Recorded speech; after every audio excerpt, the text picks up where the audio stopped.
네, 조용찬의 미중 바로 알기입니다. 조 바이든 미국 대통령 당선인은 최근 백악관 참모진 9명을 발표하고 취임 준비를 착착하고 있습니다.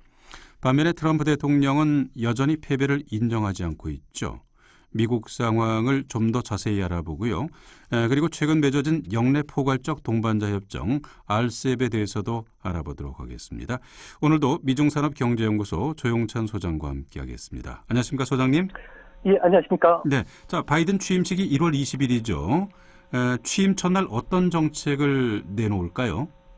아무래도 선거 1호 공약이죠. 기후변화 대책과 관련된 내용이 발표가 될 것으로 보이지는데요. 네. 우선 파리 협정에 복귀할 것으로 알려지고 있고요.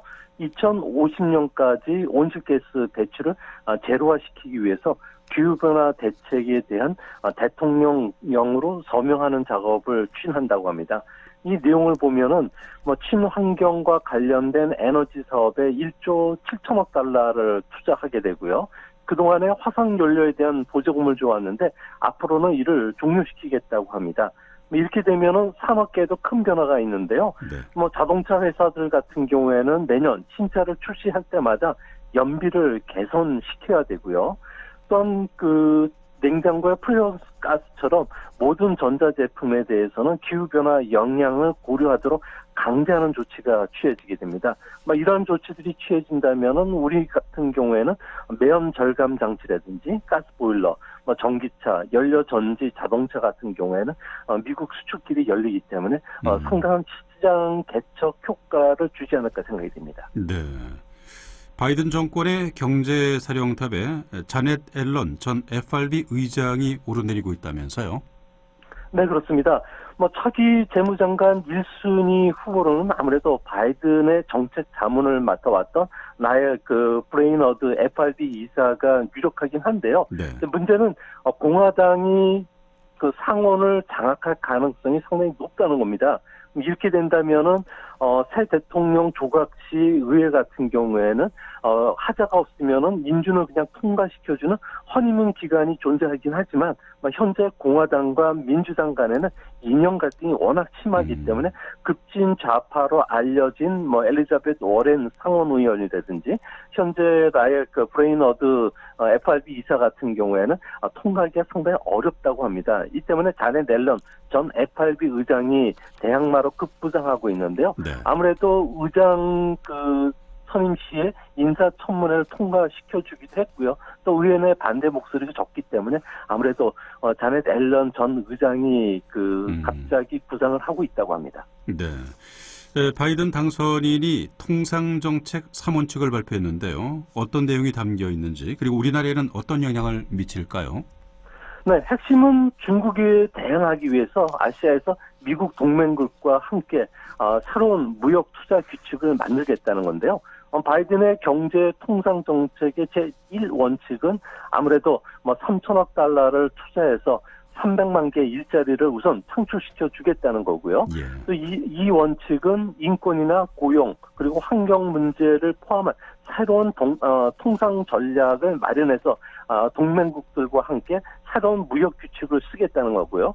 3원칙은 징벌적 무역 제재 수단은 이제 쓰지는 않겠다는 이야기를 하고 있는데요. 문제는 우리 같은 경우에는 무역 확대라는 당근 정책을 주겠지만 우리가 대중국 제재에 동참하지 않는다면 채찍이죠. 환율 조작 지정 문제, 상계 관세 그리고 농산물과 관련된 수입 요구를 더 할 가능성이 크기 때문에 우리 입장에서는 상당히 좀 고심이 좀 많아질 것으로 보여집니다. 네. 자, 현재 미국에서 코로나로 인한 사망자가 25만 명에 달하고 감염자가 1,100만 명을 넘어서고 있는 상황인데요. 자, 이렇게 되면서 경제 활동도 많이 바뀌고 있다면서요? 네, 그렇습니다. 현재 미국 같은 경우에는 술집이나 식당 같은 경우는 영업시간이 단축이 됐고요. 고등학교, 대학교도 대면 수업으로 지금 바뀌고 있습니다. 자발적으로 마스크를 쓰는 사람이 크게 늘어났다고 하고 있고요. 또 외출 제한이 시작이 되면서 재택근무가 확산이 되고 있는데요. 예. 이 때문에 미국 언론들 같은 경우에는 어두운 겨울이 시작됐다는 이야기를 하고 있습니다. 하지만 예상 외로 뜻밖의 상품들이 히트를 치고 있는데요. 캠핑카의 일종인 레크레이션 비클이라고 하는 2인용 이런 그 캠핑카 같은 경우는 대여료가 $125 정도가 되는데 호텔보다 상당히 저렴하고요. 또 감염 위험이 없고 또 미국 같은 경우에는 13,000곳에서 야외 캠프장이 있기 때문에 이곳에서 재택근무를 하면서 일을 한다고 합니다. 예. 이뿐만 아니라 이동식 그 주택 같은 그 트레일러죠.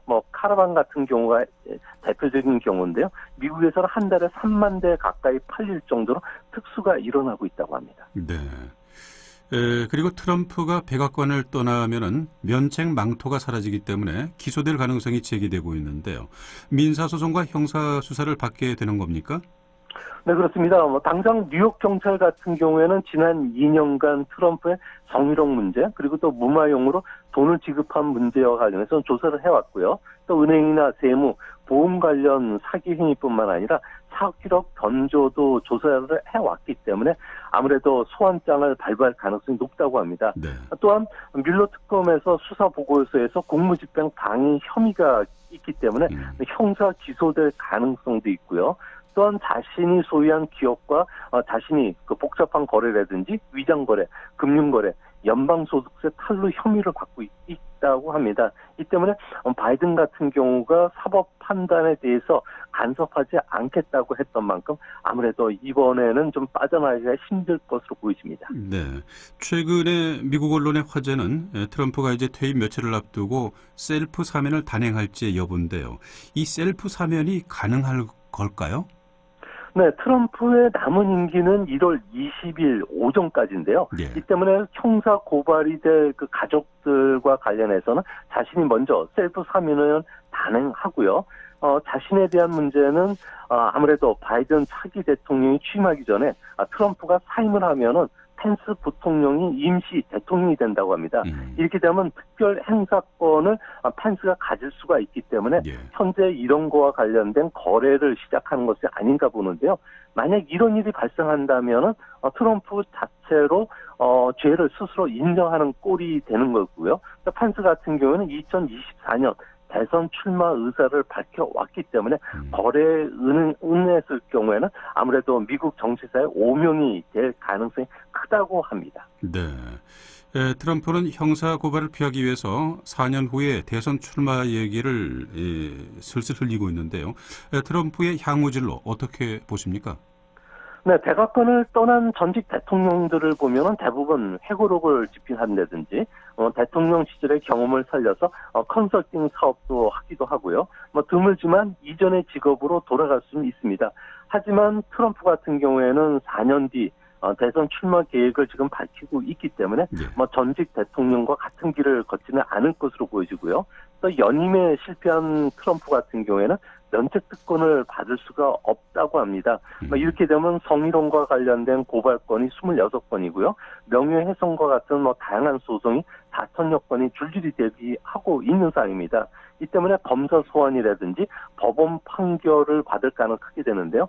이를 정치적 탄압이라고 주장하면서 아무래도 정치적 탈출구를 마련하기 위해서 정치를 계속할 수밖에 없는 것으로 보여지고요. 네. 또 한 가지는 정치력을 유지하기 위해서 다시 리얼리티 쇼의 재앙으로 부활하는 꿈을 지금 꾸고 있다고 합니다. 당장 케이블 TV를 인수해서 자신이 직접 출연하는 정치 TV 뉴스 프로그램을 진행할 것이라는 이야기도 나오고요. 네. 현재 트위터의 그 팔로워 수가 8,900만 명 정도 되는데 자신이 스스로 보수판 트위터를 만들 가능성도 있다고 합니다. 네. 자, 현재의 미국 상황 자세히 알아봤고요. 다음 얘기 나눠보도록 하겠습니다. 지난 15일에 한국 등 15개 나라가 화상회의를 열고 영내 포괄적 경제동반자협정 RCEP에 서명했는데요. 우리나라는 어떤 경제적 효과를 기대할 수 있을까요? 네, 이번 15개국이 참가하는 그 메가 FTA 같은 경우에는 참가국의 무역이나 규모, 그리고 인구, 총생산 같은 경우에는 전 세계에서 차지하는 비중이 30% 정도 될 정도로 상당히 큽니다. 이 때문에 수출 품목의 91% 관세가 단계적으로 철폐가 된다면 무역 확대뿐만 아니라 투자도 크게 늘어날 수가 있게 되는데요. 예. 당장 자동차 관련주들 같은 경우 최근에 많이 급등을 했는데 자동차가 최대 수혜를 받을 것이라고 합니다. 중국이나 인도네시아 쪽에 수출하는 가솔린 엔진 부품, 또 브레이크, 타이어 휠, 그리고 자동차용 강판인 연령 강판 같은 경우에는 관세가 철폐가 되고요. 에어백이나 전자계통의 부품, 냉장고, TV, 소주, 인상 같은 경우에도 단계적으로 관세가 좀 빼지가 될 것으로 보여지는데요. 근데 문제는 수소나 전기와 같은 그 친환경 자동차라든지 첨단 ICT, 그러니까 제4차 산업혁명과 관련된 쪽에는 시장 수준이 개방 수준이 낮다는 점에서는 큰 영향은 이 ICT 부분에서는 좀 없지 않을까 보여지고요. 다행인 것은 뭐 투자자들의 관련해서는 지적재산권을 보호하기 때문에 한류 콘텐츠도 보호될 수 있는 이런 장점이 많다고 합니다. 네. 기존의 한아세안 협정에 없던 전자상거래 관련 규범이 새로 반영됐는데요. 우리나라의 새로운 사업 기회가 생긴 것으로 봐도 되겠습니까? 네, 그렇습니다. 이번에 15개국 FTA 같은 경우에는 무려 22억 명이 넘는 시장이 되는데요. 여기에 이커머스 시장이라고 하는 전자상거래 시장과 관련해서는 아무래도 한류 붐이 불고 있기 때문에 또 판층이 상당히 두껍습니다. 여기에 5G도 현재 아시안 시장의 확대가 지금 빠르게 보급이 되고 있는데요. 이로 인해서 우리나라 스마트폰이라든지 자동차, 소형가전, 특히 화장품이나 뭐 패션 그리고 한류 음식과 관련된 K푸드 쪽에는 수요들이 상당히 늘어날 것으로 보여지고요. 네. 또 길게 본다면은 물류나 금융, 통신 서비스 같은 기업들이 속속 진출할 가능성이 크다고 합니다. 이 때문에 한국경제연구원 같은 경우에는 뭐 중장기적으로 이번 FTA 체결로 인해서 연평균 1.1% 가량의 GDP가 더 늘어나게 되고요. 경상수지 같은 경우에는 287억 달러 정도가 개선되는 효과가 나타날 것이라고 합니다. 네. 자, 이 RCEP이 가져올 장점과 단점이 뭔지, 그리고 우리 중소기업에게 돌파구가 마련될 수 있을까요? 네, 장점은 일본 시장이 열리게 됐다는 겁니다. 뭐 일본은 그동안에 가전제품의 그 메카로 불렸지만 최근 들어와서 기술력이 많이 떨어졌는데요. 예. 이 때문에 우리나라의 그 OLED 제품 그리고 첨단 냉장고 같은 고급 가전뿐만 아니라 뭐 K뷰티 또 K푸드 같은 시장이 열리게 된다는 겁니다. 단점은 우리 시장의 고구마, 녹두, 팥, 배추, 수박, 양파, 마늘, 고추, 생강과 같은 수입 농산물이 더 많이 밀려오는데요. 예. 미국이나 유럽, 남미 같은 경우에는 유전자상으로 다르고요. 계절이 다르기 때문에 큰 영향을 끼치지는 않았지만 아태 지역 같은 경우에는 농산물의 유전자상으로 우리와 또 비슷하고 계절이 많기 때문에 뭐 정부가 농민 피해 구조라든지 대응책을 지금 하루속히 마련해야 되지 않을까 보여집니다. 네. RCEP이 아시아 무역의 양상도 좀 변화시킬 수 있겠군요. 네, 아무래도 무역 수지 개선 효과가 크다는 점, 또 수출이 빨리 늘 수 있다는 점은 우리나라 GDP 증가에는 큰 도움이 될 것으로 보여지고요. 또 한 가지는 미국이 주도하는 그동안의 국제 FTA보다는 중국이 주도하고 아시아 시장이 그 확대되는 이런 RCEP 같은 경우에는 세계 통상 전략을 변화시킬 수가 있다는 겁니다. 예. 뭐 RCEP만 하더라도 역내 인구가 22억 명이 넘고요. 세계 GDP의 3분의 1인 27조 달러 정도가 됩니다. 또 무역 규모도 세계 3분의 1인 10조 달러이기 때문에 뭐 북미 자유무역협정이라든지 EU, 또 일본이 주도하는 TPP를 능가하는 규모가 된다고 합니다. 네. 이 때문에 미국의 그 미중 경제안보검토위원회라고 있는데요. 의회 자문기구입니다. 여기에서 중국 같은 경우에는 RCEP 그 발효로 인해서 매년 한 880억 달러 규모의 경제적 효과를 얻는다고 하기 때문에 앞으로 그 미중 간의 무역 통상 문제를 두고서 상당히 좀 신경이 좀 날카롭지 않을까 생각이 됩니다. 예. 그리고 원달러 환율이 1년 12개월 만에 1110원 아래로 떨어졌습니다. 외환 당국의 고도 개입에도 불구하고 속초무책으로 원화 강세 흐름이 뚜렷하게 나타나고 있는데요. 자, 이 같은 원화 환율의 하락 계속 이어질 것으로 보십니까? 네, 오늘 서울 외환시장에서 원화 환율은 1달러에 1102원까지 떨어졌습니다. 아무래도 미국 대선 이후에 뭐 전 세계적으로 리스크온 현상이 일어나고 있는데요. 신흥국 통화를 중심으로 해서는 그 강세 현상이 뚜렷하기 때문에 우리나라 원화도 좀 강세가 되고 있습니다. 예. 이뿐만 아니라 외국인 주식 투자 자금이 계속 대규모로 지금 유입이 되고 있는데요. 아무래도 중국 최대 핀테크 기업인 알리바바의 자회사인 엔트그룹의 IPO가 무기 연기가 됐는데요. 이 때문에 중국 금융시장에 대한 신용 위험이 높아지면서 우리나라에 5조 원 이상의 주식 투자 자금이 유입되면서 원화 강세를 계속 부추기고 있는 그런 모습입니다. 네. 자, 이렇게 1100선의 지지선이 깨진다면은 수출 기업에 부정적인 영향을 미치지 않을까요? 네, 지금 미국 같은 경우에는 코로나로 인해서 경제가 상당히 안 좋은 상황입니다. 이 때문에 당분간 금융 완화를 계속 유지시킬 것으로 보여지고요. 네. 이로 인해서 원달러 환율 같은 경우에도 우리 원화는 계속 강세 흐름을 띠지 않을까 보여집니다. 이렇게 되면은 당장 수출과 관련된 환율에 민감한 업종이 자동차나 조선, 반도체, 디스플레이, 스마트폰 업종인데요. 우리나라 전체 수출의 50%를 차지하기 때문에 1100선이 깨지면은 아무래도 수출 경쟁력 약화로 이어질 가능성이 큽니다.